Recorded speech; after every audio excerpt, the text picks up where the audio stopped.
Bienvenidos un día más al canal. Hoy vamos a tratar de la existencia del equilibrio general competitivo para economías de intercambio puro y economías con producción. Y para ello vamos a echar mano del teorema del punto fijo de Brouwer, que vimos en los dos vídeos anteriores. Vamos a realizar una demostración formal y luego vamos a aplicarlo a los ejemplos que vimos en los vídeos de equilibrio general competitivo con producción y en economía de intercambio puro que os dejo por aquí. Vamos a aplicar el teorema del punto fijo a esos ejemplos y demostraremos que ese punto fijo es un equilibrio general competitivo. Todo ello lo veremos en Excel mediante las herramientas adecuadas. Entonces, para empezar, sin más, vamos a definir simplex de precios.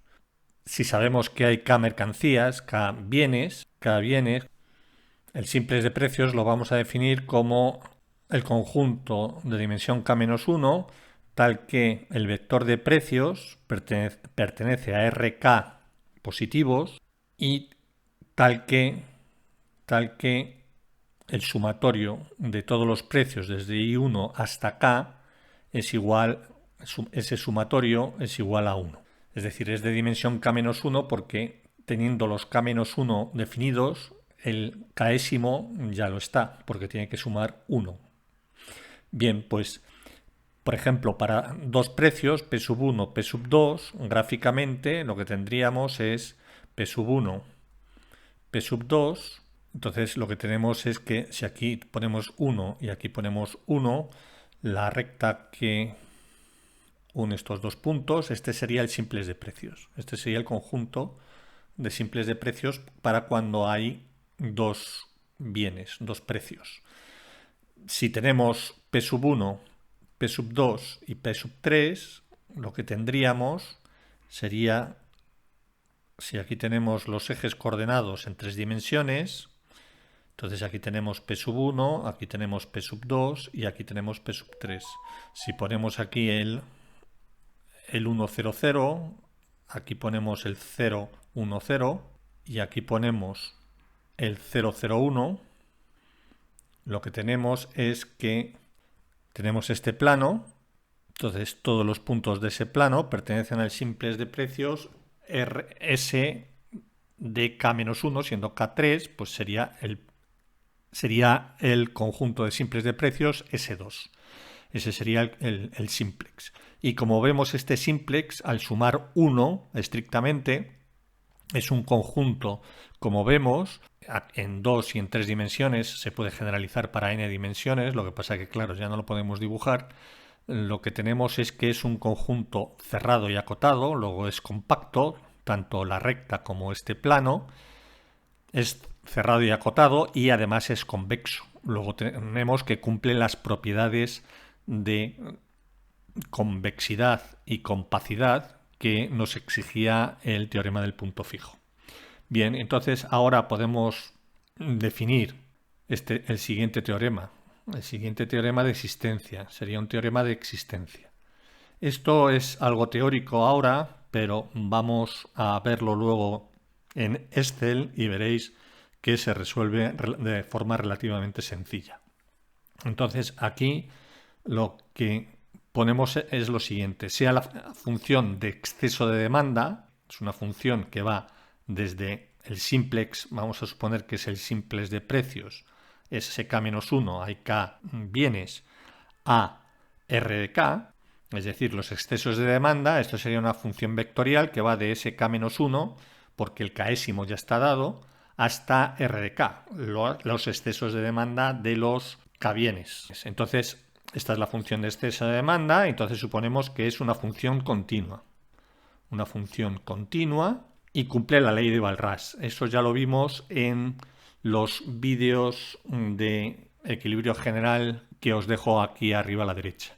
Y cumple la ley de Walras. La ley de Walras, ¿qué es lo que nos dice? Que la valoración de los excesos de demanda a sus respectivos precios tiene que ser igual a cero. Es una identidad. Y eso venía dado porque se cumplen las restricciones presupuestarias. Entonces eso lo podemos poner así. P, el vector de precios por Z de P, es igual a 0. Para todo vector de precios. Esto es realmente es un producto escalar. Es P sub 1 por Z sub 1 más P sub 2 por Z sub 2 más P sub 3 por Z3 más puntos, puntos, puntos, P de K por Z de K. Bien, esto es como es un vector, no como, es un vector de precios y este es el otro vector. Entonces, eso tiene que ser igual al escalar 0. Entonces, si se cumple eso, que es una función continua y se cumple la ley de Walras, entonces, ¿qué se cumple? Pues entonces existe, vamos a probar que existe un vector de precios en SK-1, el késimo, como digo, ya está dado, tal que Z de P estrella es igual a 0. Es decir, los excesos de demanda son iguales a 0. Es decir, es un equilibrio general competitivo. Es un equilibrio general competitivo o un equilibrio walrasiano. Es un equilibrio general competitivo. Entonces, esto es lo que nos dice nuestro teorema de existencia. Entonces, para probarlo, tenemos que echar mano de... Lo vamos a hacer aquí relativamente rápido. Entonces, podemos definir una función ad hoc. Entonces, definimos una función ad hoc, una función g, que va del simplex de precios de K-1 al simplex de precios de K-1. Entonces, esto ya nos está indicando que vamos a utilizar el teorema de Brouwer. Entonces, si cada una de las componentes g de i la definimos, cada una de las componentes de las K componentes, bueno, de las K-1 componentes, si lo definimos en función de los precios, del vector de precios, y lo definimos de esta forma.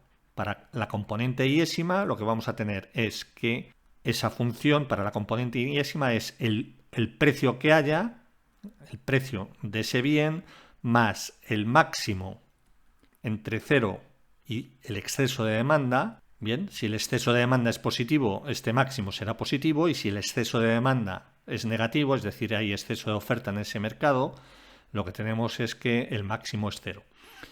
Dividido entre 1 más, ahora aquí hacemos el sumatorio de J1 hasta K del máximo de 0 Z sub J de P. Bien, aquí lo que estamos diciendo es que para la componente iésima tendremos que será PI, el precio que hay en ese momento, más el máximo, el máximo entre 0 y el exceso de demanda que haya en ese momento, dividido entre 1 más el sumatorio para todo J, ¿de qué? Pues del máximo entre 0 y ZJ de P. Esto tiene un significado que lo vamos a ver ahora. Entonces, ¿qué es lo que tenemos aquí? G es continua, porque está compuesta de funciones continuas y no está dividida nunca entre 0, porque aquí tenemos un 1. Porque depende de funciones continuas, que es cada una de las zetas, y la función máximo es continua. Y G de P pertenece a S de K-1, ya que el sumatorio de todas las componentes tiene que ser igual a 1, como vemos aquí.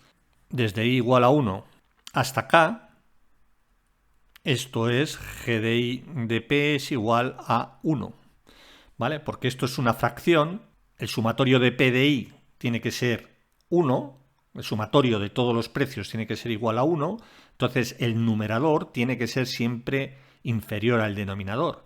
Y tal como está expresada esta función, tal como hemos elegido esta función, todo este sumatorio, si sumamos todas las componentes, lo que vamos a tener es que abajo vamos a tener este denominador y arriba, al sumar, vamos a tener 1 más este sumatorio.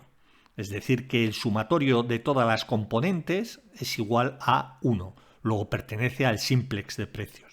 Luego, el sumatorio de G de I de P es igual a 1. Entonces esto tiene una interpretación económica clara. Si el G de I de P lo asociamos al vector de precios, lo que vamos a tener es que al vector de precios, para la componente iésima, para el precio iésimo, lo que tenemos es que si Z de I es mayor que 0, hay exceso de demanda de ese bien, lo que vamos a tener es que el precio va a subir. ¿De acuerdo? Tenemos P de I más este máximo que es positivo. El exceso de demanda es menor que 0, aquí vamos a tener un 0 y no se va a mover el vector de precios. Luego lo que tenemos es que ante excesos de demanda de uno de los mercados, de uno de los bienes, el precio va a subir. Entonces, eso es lo que el significado económico de esta expresión, de esta función vectorial, de K-1 en K-1. Entonces, lo que tenemos aquí es que se cumplen todos los requisitos del teorema de Brouwer. Entonces, por el teorema del punto fijo, lo que tenemos es lo siguiente. Por el teorema del punto fijo, lo que tenemos es que tiene que existir un punto fijo, un vector de precios P estrella tal que P estrella sea igual a PI estrella, porque estamos en la componente iésima, esto es para la componente iésima. Lo que tenemos es que PI estrella va a ser igual a, hay un punto fijo, tal que PI estrella va a ser igual a PI estrella más el máximo de 0 z de PI estrella del vector más máximo para J de 0 zj de P estrella, por el teorema del punto fijo de Brouwer. Por eso hemos estado 2 vídeos anteriores viendo el teorema del punto fijo. Entonces existe un punto fijo y así para todos, para todo I recorriendo 1, 2, puntos hasta acá. Entonces lo que tenemos que ver es PI estrella para todo I es un equilibrio general competitivo, es un equilibrio general competitivo, y para verlo, para probarlo, a partir de este punto fijo, es decir, ese punto fijo va a ser un equilibrio general competitivo, pues tenemos que ver si los excesos de demanda para P estrella, para todas las componentes en estrella de los precios, en ese punto fijo es un equilibrio general competitivo, es decir, que los excesos de demanda sean nulos. Entonces, lo que tenemos que ver ahora es ir transformando esta ecuación a ver hasta dónde llegamos esta función. Entonces, si deshacemos denominadores, lo que vamos a tener es lo siguiente. PI multiplicando por este denominador, lo que vamos a tener es PI estrella más PI estrella que multiplica a este sumatorio, que es un número. Este sumatorio de J de máximo entre 0 y zj estrella de P estrella, del vector P estrella, eso es igual a PI estrella más el máximo entre 0 y z de I P estrella. ¿Vale? Este PI estrella y este PI estrella se cancelan. Entonces esto lo tenemos así, es PI estrella por un valor más el máximo entre 0 y el exceso de demanda de ese mercado. Entonces, si multiplicamos ambos miembros por z de I estrella, multiplicando, lo que vamos a tener es lo siguiente. Si lo multiplicamos, vamos a tener z de I de P estrella multiplicado por esto que hay aquí. Y esto es P de I estrella por este valor, que es un número, ¿vale? Que es el máximo entre 0 y zj estrella de P estrella igual a z de I de P estrella por máximo de 0 z de I de P estrella. No hemos hecho nada especialmente. Estamos operando. Entonces, y esto tiene que ser para I1 hasta K. Bien, ahora lo que podemos hacer es sumar todas las ecuaciones. Es decir, estas ecuaciones, esto está dado para el mercado iésimo, como vemos aquí. Entonces, si sumamos para todo I de 1 hasta K, o hasta K-1, porque con que tengamos K-1, el Késimo lo vamos a tener. Si sumamos esto, entonces lo que vamos a tener es que tenemos esta constante, esto va a ser una constante, luego al sumar, que es la misma, para todo i, luego lo podemos poner delante. Entonces, esto va a ser una constante, que va a ser, lo vamos a poner en azul, este sumatorio, en j de máximo de 0 zj de p estrella, que multiplica ahora al nuestro sumatorio. La constante sale y tenemos que poner aquí el sumatorio de zi, para todo i, zi de p estrella por pi estrella. Igual a, aquí lo que tenemos que hacer es realizar directamente el sumatorio. Para cada ecuación aquí tendremos un valor distinto. Luego tenemos que sumar este producto. Suma producto de zi de p estrella para todo i por el máximo entre 0 y z de i de p estrella. Bien, pues ya lo tenemos. ¿Qué es lo que tenemos aquí? Aquí lo que tenemos es una cosa muy clara. Esto es la ley de Walras. Esto se cumple. Que hemos dicho que se cumple la ley de Walras. Y si se cumple la ley de Walras, que la ley de Walras solamente siempre se cumple si se cumplen las restricciones presupuestarias. Luego esto, por ley de Walras, es 0. Luego todo el segundo término, todo el primer miembro es 0. Y lo que nos queda es este sumatorio, que z de i para todo i de p estrella por el máximo 0 z de i de p estrella tiene que ser igual a 0. Entonces, esto, como es un sumatorio para todo i, esto es un sumatorio. Si existe un mercado en el que z de i para p estrellas es mayor que 0, esto no se cumpliría. Luego, todos los excesos de demanda tienen que ser igual a 0. Y aquí se cumple que todos los excesos de demanda para ese p estrella tiene que ser igual o menor a 0. En general tendremos igual a 0, pero podríamos tener menor que 0, es decir, que existe en sentido ampliado un equilibrio con excesos de ofertas. Pero bueno, nosotros lo que vamos a ver es que el equilibrio general competitivo se va a dar para el exceso de demanda. Los excesos de demanda para todos los mercados van a ser igual a 0. Luego hemos probado a través del teorema del punto fijo, construyendo una función ad hoc, que es g de i, hemos demostrado que bajo esas condiciones que nos daba el teorema del punto fijo y la ley de Walras, va a existir un punto fijo y ese punto fijo es un equilibrio general competitivo. Vamos a ver un ejemplo de los que hemos hecho ya en vídeos anteriores. Lo vamos a hacer en Excel. Bien, aquí estamos en la hoja de cálculo y tenemos el ejemplo que vimos en el vídeo de equilibrio general con producción. Bien, la hoja de cálculo está definida para PX, PI, el precio del factor trabajo y el precio del factor capital. Aquí he puesto unos que suman 1. Estamos en el simplex de precios. La suma de PX, PI, V y R suman 1. Entonces vamos a poner los valores que pusimos, como repito, en el vídeo. Entonces tenemos que de trabajo, en el total de la economía hay 10 unidades, de capital hay 10 unidades.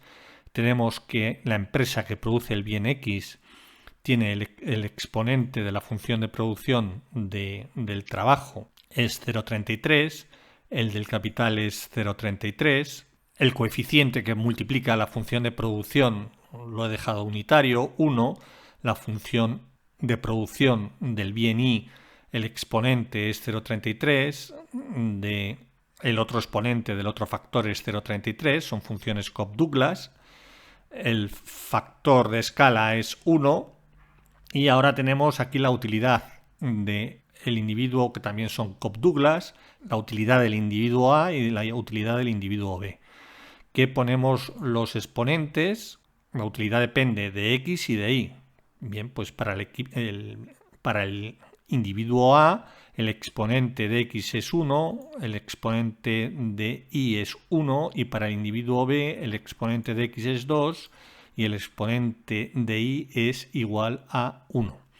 Bien, vamos a tener que las dotaciones, el individuo A tiene 6, las casillas amarillas son datos que podemos meter, las que no son amarillas no son datos, sino son cálculos. El individuo A tiene una disposición de capital, tiene una propiedad de capital de 7 y por tanto, como las dotaciones son 10-10, el individuo B le quedan 4 de trabajo y 3 de capital. Y luego tenemos que cada uno de los individuos se lleva el 50% de los beneficios de la empresa. Este sistema va a tener beneficios porque las funciones de producción son homogéneas de grado 0,66, 2/3. Luego va a haber beneficios extraordinarios. Entonces los beneficios se van a repartir de tal forma que el individuo A de X se lleva el 50%, de la empresa X se lleva el 50%, el individuo A de la empresa Y se lleva el 50% y como complementario se lleva el 50% el individuo B. Bien, aquí calculamos la renta de A. La renta de A será la valoración de sus dotaciones iniciales. Será la valoración que tiene el individuo de sus dotaciones iniciales y el beneficio que tenga la empresa. Las empresas de las que es accionista el individuo A. Y para el individuo B exactamente lo mismo. Entonces, con esas rentas tenemos que las demandas para estos precios que están dados aquí, las demandas que se hace maximizando la utilidad sometida a la restricción presupuestaria son estas cantidades. Para el individuo A de X es esta cantidad, para el individuo A de Y es esta cantidad y lo correspondiente para el individuo B. Las demandas de factores productivos se hallan maximizando el beneficio sometido a la restricción de la función de producción. Eso lo tenemos en vídeos en el canal. Podéis echar una ojeada a la lista del canal de Equilibrio General. Bien, estas son las demandas. La demanda de trabajo por parte de la empresa X, la demanda de capital por parte de la empresa X, la demanda de trabajo por parte de la empresa Y y la demanda de capital por parte de la empresa Y. De tal forma que tenemos que las demandas de trabajo serán las demandas de la empresa X más las demandas de la empresa Y para el trabajo y para el capital exactamente lo mismo. De tal forma que tenemos aquí los excesos de demanda de trabajo y de capital, de mercado, que no sería más que para el trabajo esto es 4,48, la cantidad de trabajo que hay en la economía, que es 10, que está fijo, entonces esto da menos 5,16 y lo mismo para el capital. Y con esos precios y todo lo que acabamos de decir, X, la producción de X es esto y la producción de Y es esto, y estos serían los beneficios empresariales. Y para eso es vector de precios y para la renta que tienen los individuos, esta sería la demanda de X y esta sería la demanda de Y. Bien, y aquí tenemos los excesos de demanda del bien X menos XD. Estos serían los excesos de demanda, esto está al revés, esto es XD menos X y esto sería ID menos X. De tal forma que tenemos que los excesos de demanda son positivos, son 38,63 y 15,19. Bien, entonces todo esto lo podemos poner aquí, en este recuadro azul. Entonces aquí ponemos 38,63, 15,19, los excesos de demanda de X, de Y, los excesos de demanda del factor trabajo, que son negativos, pues la demanda es 4,83 y el trabajo total, la oferta es 10, luego son negativos, hay exceso de oferta de trabajo. Bien, y aquí, por tanto, ponemos esto que ya está calculado. Y aquí ponemos lo que hemos visto en pizarra. Aquí ponemos para cada mercado, para el mercado del bien X, ponemos el máximo entre 0, lo tenemos aquí, y J35, y este valor, que es 38,63. El máximo entre 0 y 38 es 38. Aquí el máximo entre 0 y 15 es 15. Y aquí el máximo para el factor trabajo, para el mercado del trabajo, es el máximo entre 0 y menos 5 es 0 y el máximo entre menos 9 y 0 es 0. Entonces aquí tenemos por tanto los excesos de demanda para cada uno de los mercados y aquí los sumo. Bien, entonces aquí ya tenemos la función G. La función G, ¿cuál va a ser? La función G va a ser B10 más K35. B10 es el precio de X, es lo que hemos visto en pizarra, el precio de X, B10, es esto que tenemos aquí, B10, esto de aquí, el precio de X va a ser B10 más K35, que es el exceso de demanda, dividido entre 1 más la suma de los máximos entre 0 y los excesos de demanda, que es 53. Entonces aquí nos daría 0,70 y así para cada uno de los bienes, para cada uno de los mercados. Y efectivamente, como está bien hecho, la suma de todos los precios tiene que dar 1. Luego va del simplex al simplex. Bien, entonces aquí he puesto unos precios aleatorios, pero que pertenecen al simplex. Esto suma 1, esto suma la unidad. Si lo ponemos aquí, esto suma la unidad. Entonces, esto se recalcula 0,2. Si ponemos 0,2, esto se recalcula todo. ¿Vale? Se ha recalculado todo. Entonces, ¿qué es lo que tenemos que encontrar? Pues, tal como lo hemos visto en pizarra, tenemos que encontrar el punto fijo. Esto nos lanza precios, esta es la función G, nos lanza precios de cada uno de los mercados. Del bien X, del bien Y, del mercado L y del mercado K. Del mercado de trabajo y del mercado de capital. Bien, pues el punto fijo, ¿y qué entrada tiene? ¿Qué entrada tiene? Pues tiene la entrada de los precios que hemos puesto aquí aleatoriamente y con lo que se recalcula todo el sistema. Bien, entonces tiene que existir un punto fijo. Tal como lo hemos definido, tiene que existir un punto fijo. Tiene que existir un punto fijo. ¿Y cómo se define el punto fijo? Pues que si aquí introduzco un vector de precios determinado, me va a lanzar la función el mismo vector de precios. En este caso no es así. Luego, si no es así, no es equilibrio general competitivo. De hecho, aquí hay excesos de demanda, excesos de oferta, etc. Esto está completamente desequilibrado.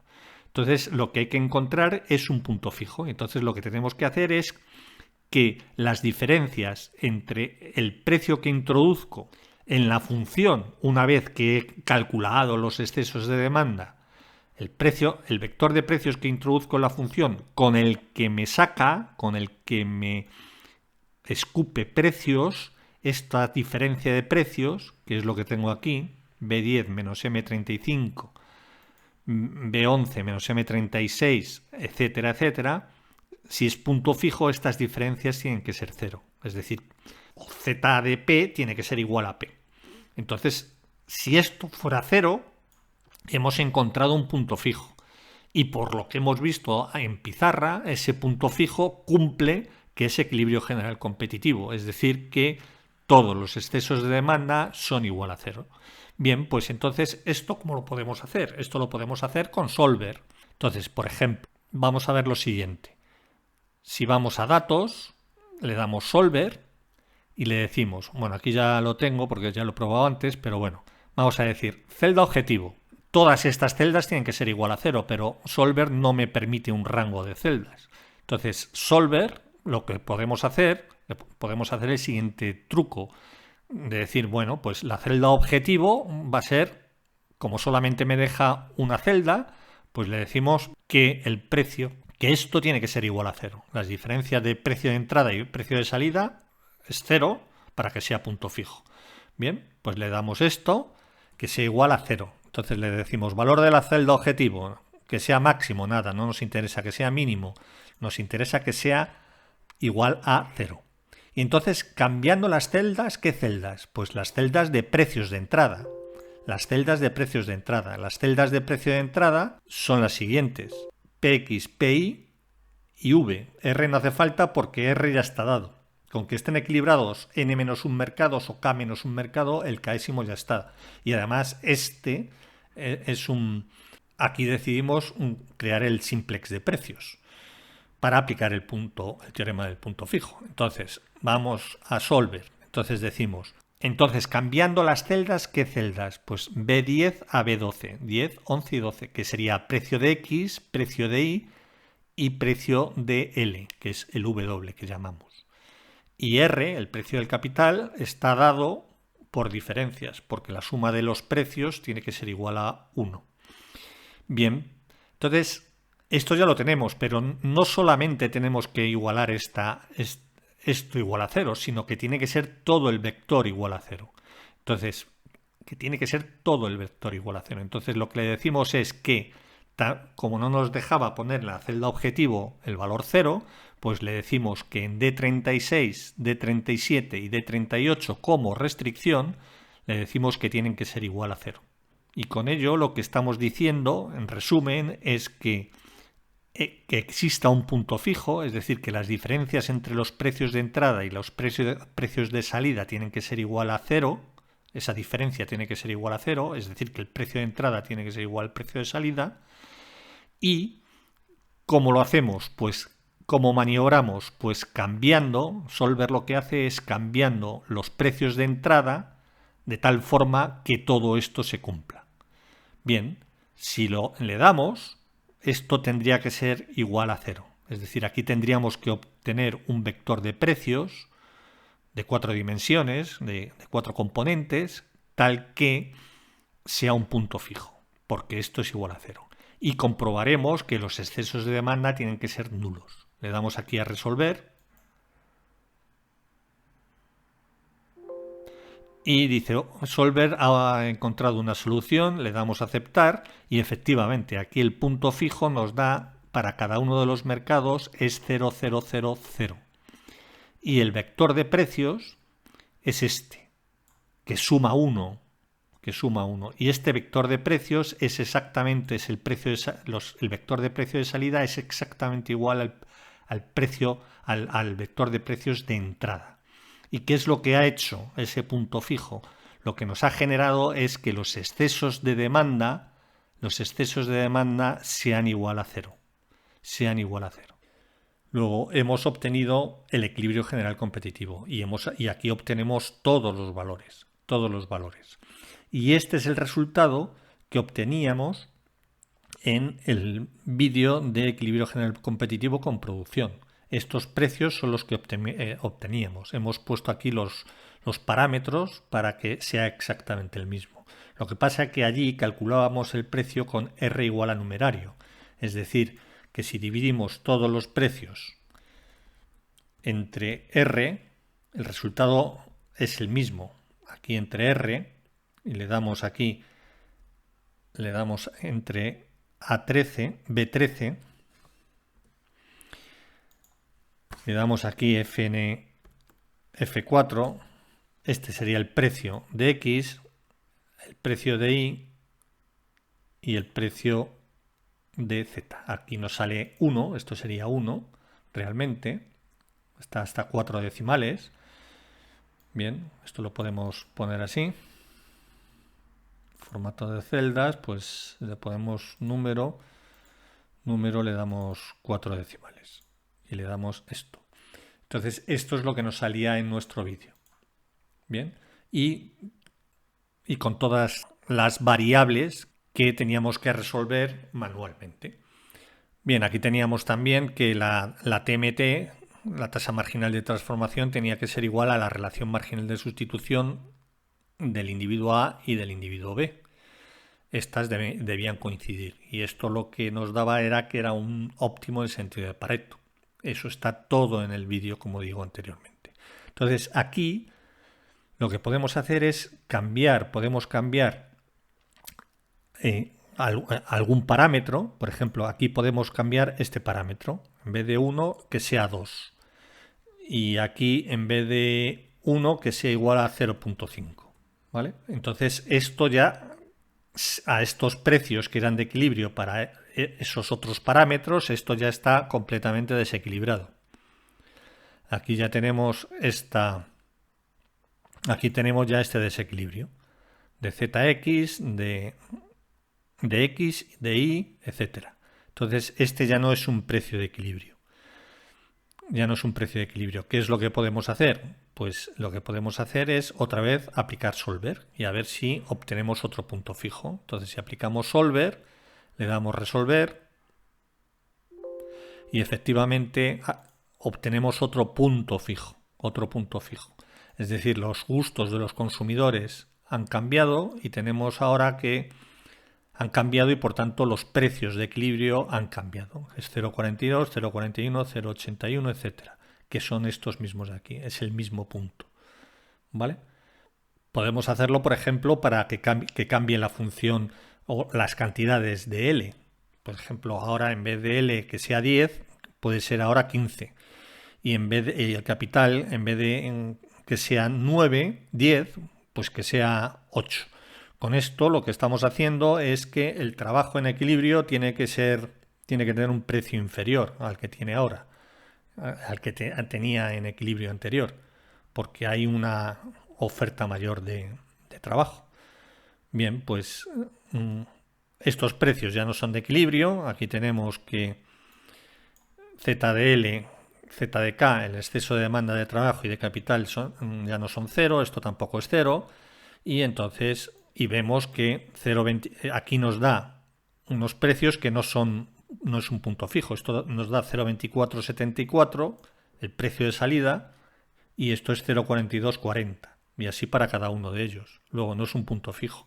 Luego tenemos que utilizar solver otra vez, le damos resolver y lo que obtenemos es que hemos encontrado otro punto fijo. Hemos encontrado otro punto fijo y lo que tenemos es que estos son los nuevos precios de equilibrio y los excesos de demanda, tanto de trabajo como de capital y del bien X y del bien Y, son exactamente lo mismo. Bien, pues esta es una aplicación de existencia del teorema, una aplicación para probar la existencia a través del punto fijo de los equilibrios generales competitivos. En teoría de equilibrio general hay pruebas de equilibrio general en modelos más complicados en los que se utiliza otros teoremas del punto fijo, que es el teorema del punto fijo de Kakutani, que eso se utiliza para cuando tenemos correspondencia. No solamente tenemos funciones, sino que podemos tener correspondencias. Las correspondencias de mejor respuesta tienen que tener unas determinadas características, propiedades, y con el teorema del punto fijo de Kakutani, que es la prueba genérica de equilibrio general, con ese teorema del punto fijo se resuelve. Muy bien, pues esto es todo lo que os quería comentar. Si os ha gustado el vídeo podéis dar un like. Para aquellos que no os hayáis suscrito al canal, os invito a que os suscribáis para disponer de estos temas y otros más. Y bien, pues si dais un like y os suscribís al canal, me ayudáis mucho para que este canal sobreviva. Muy bien, pues muchas gracias. Hasta la próxima. Chao.